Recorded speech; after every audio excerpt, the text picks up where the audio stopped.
Blog Talk Radio. Good morning and welcome to the Friends of Kevin radio show. The Friends of Kevin radio show helps promote businesses, nonprofits, and artists. If you'd like to be a guest on the show, send me an email to kevin@friendsofkevin.com. So I'm really excited to get my friend Casey Morley with us. She's the author of Crawling Out. I met Casey recently at an authors expo, and she was so sweet and kind, came over to my table, spoke to me, and then decided to buy my book. So I like to joke that Casey was the first person to believe in me. So I'm very happy to have you join us today, Casey. Welcome to the show. Thank you. Good morning. Nice to have it. So nice to have you. I want to jump right in. I know your story is pretty lengthy, actually. So because we only have 15 minutes on the radio show today, give me the shorter version of what your book is all about. It's called Crawling Out. I actually say, like when I'm at my author's table, it's about a diligent little girl who beat the odds and grew up to become an empowered woman, now raising awareness about child abuse and domestic violence. So now the title of the book is called Crawling Out. How'd you come up with that title? As my first draft actually was handwritten, and wow. On legal pads. And by the time I went through that process, and then I sat side by side with my editor, and I read word for word over and over. By the time I went through that process, I realized how grueling of a process it was for me to overcome a lifetime of wrong messages, and that it was at a crawling pace. And that's where I came up with Crawling Out. So I want to dig this question a little bit deeper. What was the experience like writing this book? Because it is a personal story. Was it how? It must have been hugely emotional. I guess is where I'm going with it. There's no words to express how emotional. I would sit at 2, 3, 4 in the morning while I used to say my little guy slept, and I would write. And I remember this one time it was during the day, and he could see that I was actually reliving a panic attack. So it was exhausting.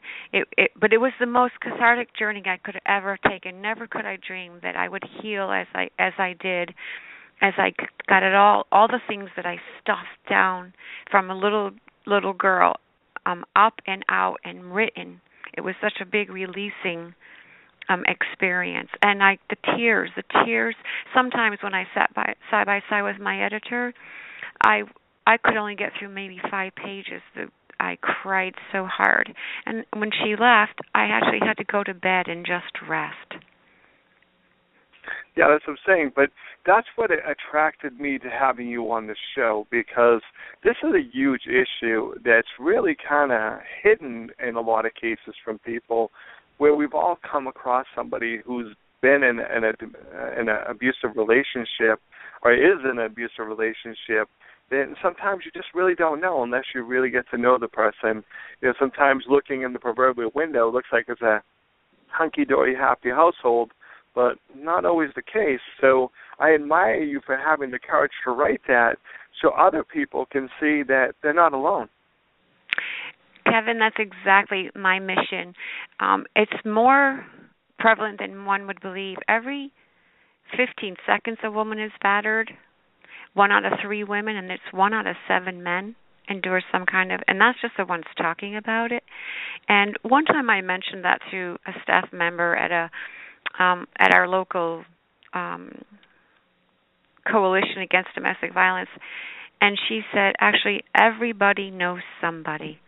And that's what I always say. My book is a tool, and one piece of it is it gives people permission to unmask the secrecy and to shed the shame and guilt that was never theirs to carry. Yeah, I mean, like you said, sometimes we can focus on, people actually hitting one another, but also the emotional abuse. We all have friends that are in those types of relationships where the other party makes them feel worthless by constantly criticizing them and just, trying to take away their strength. So they said it's a huge, in some cases hidden problem, but they said it was people like you taking the time to go out and share your story that people can hopefully find the strength to also get out of that relationship. So that's really incredible that you would do that. Thank you. I also want to educate people that, it doesn't happen in a minute. It comes from wrong messages, children as babies. No one walks up to you and says, I want to date you, and then slaps you or knocks you. No one says, please marry me, and then they hit you. It comes little pieces at a time, and you don't even know that you're being robbed of your power. And then people don't even realize, too, perpetrators, they have almost like this skit they go through. They're charming and sweet, and they lure you in. And then once you're physically, emotionally, even financially invested, that's when it starts. And, of course, if you come from it, like I said, I was 35 years old before I heard the word dysfunctional. I didn't even know what that meant. I had to go home and look it up. And then it was like, how do you get out of something you don't know you're in? There's an author that wrote a book called Child Called It, and he says 96% of the time children will grow up and repeat history. So, again, how do you get out of something you don't know? I see that all the time. Yeah. It is interesting that I do have friends that, like you said, they have become their parents as time has gone by, and in a negative way too. It's like, okay, that's what your mom and dad did to you, and you hated it. Now, why are you doing it to your children? So, like I said, that cycle can often be very tough to break because that's what they kind of think is quote unquote normal. So, now obviously, this book is your personal journey. What else is included in the book, and why did you decide to sit down and write your story for everyone? First, I'll answer the first question. What else is included? I share some methods, some of my tools. I share my struggles so that people can identify with that. I've also inserted diagrams of my physical and emotional pain cycles.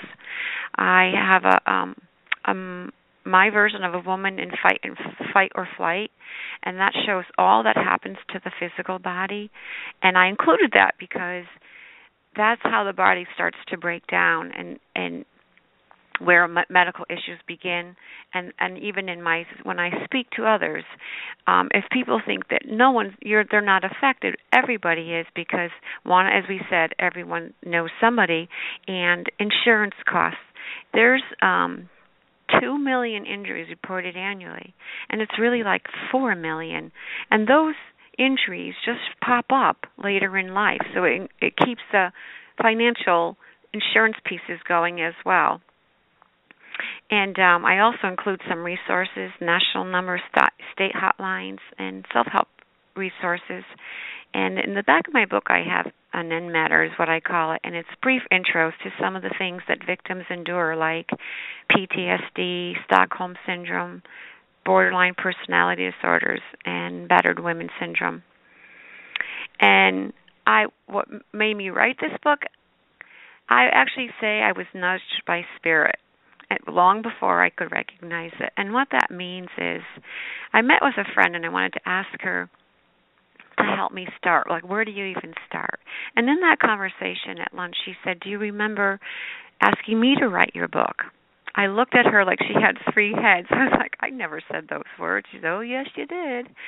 Then I was well into writing my story, and I wanted to look for this picture. And as I was looking for that, I came across some homework that I did when I was diagnosed with PTSD.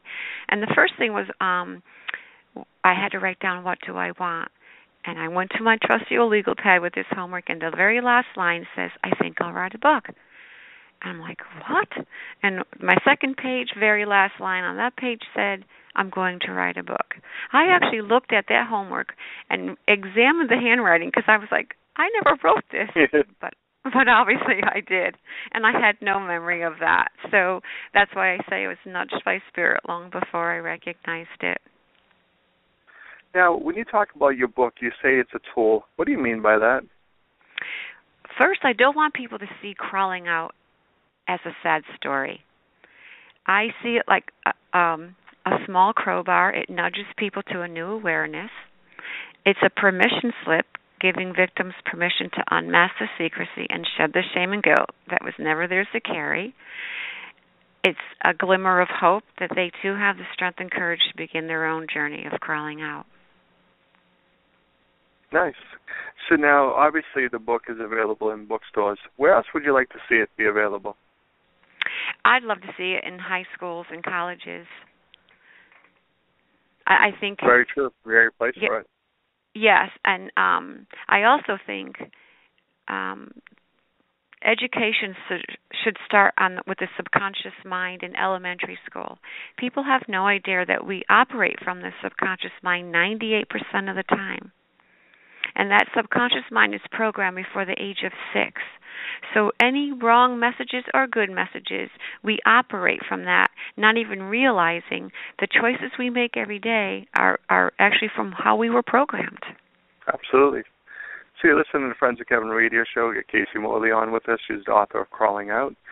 So now, Casey, I would imagine it has to be really, really emotional when someone walks up to you that's read your book and just looks at you and probably starts crying and says thank you. Tell me a little bit about that experience. I have that all the time, and they're so grateful. I'm getting goosebumps just sharing it with you right now. I get hugs and kisses. I even had one girl, she came to my salon and she held up the book and she said, "My name should be on here." And then she said, "I'm finally meeting the sister I never knew I had." Things like that. I have senior women. Senior women are saying, "Your book gave me permission to cry. I now am in therapy. I love you for being so brave and exposing this hidden secret." And one of the surprising things, senior men, their basic message, "I now see the part I've played." Yeah. Yep. Like I said, sometimes, just, you at some level it's wrong, but you don't maybe always understand the impact you've had on people. Like, again, it doesn't have to be, physical abuse. Mental abuse is extremely, extremely tough, and I've seen it with people. That person's right, I am dumb and stuff, just the things you hear people say, please don't say that. Casey, most important question I have for you today is what advice would you give to those who are struggling, to those who know someone that's been struggling, enduring some form of abuse? What's the message today, Casey? First and foremost, to always make sure you're safe. Always call your National Domestic Violence Hotline. The national one actually is 1-800-799-7233. And if you can't do it, have a friend do it. Know your state hotline. And if you can, talk to your doctor, your therapist. They always have resources for you. So now, Casey, you're very passionate about this cause, or it clearly comes out in your voice on the show today. Do you go out and speak to groups about this subject? Yes, I've actually been to my first college, actually in Massachusetts. I was at Anna Maria, and I talked to a medical group, local churches. I'm actually looking I think that's really important. So you're looking for additional gigs, right? Yeah, of course. In this October, I am actually at a Respect Life conference, and I'll be speaking there. Okay, so we got about a minute left on the show. How do people purchase the book? How do they get in touch with you to have you come out and speak to their group? They can email me at CaseyMorley.com. You can find my book at crawlingout.com, CaseyMorley.com, Amazon, and Barnes & Noble. Casey, I really appreciate you taking the time out of the day to come on the show. And as always, thanks for being my friend. You're welcome. It was a joy. Have a great day. Bye now. You too. Bye-bye.